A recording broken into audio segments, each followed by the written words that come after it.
ઉનાળાની ઋતુમાં ટેટી ખૂબ ખાવામાં આવે છે। આ ફળોમાં પાણી ભરપૂર માત્રામાં હોય છે અને તેમાં અનેક પ્રકારના પોષક તત્વો જોવા મળે છે। તેમાં ફાઇબર, સોડિયમ, પોટેશિયમ, આયર્ન અને વિટામિન સી હોય છે।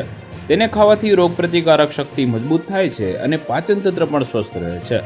આ ફળ ખાવાના ઘણા ફાયદા છે, પરંતુ ઘણા ગેરફાયદા પણ છે। ટેટીમાં વિટામિન સી ભરપૂર માત્રામાં હોય છે, જે શરીરની રોગપ્રતિકારક શક્તિને મજબૂત બનાવે છે।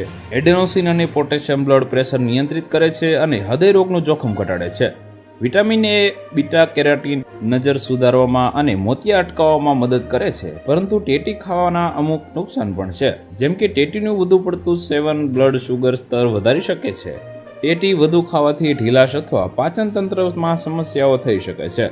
ફક્ત ટેટી ખાવાથી પ્રોટીન અને ચરબી જેવા પોષક તત્વોની ઉણપ થઈ શકે છે। સાંજે વધુ ટેટી ખાવાથી ઊંઘની ગુણવત્તા પર અસર થઈ શકે છે।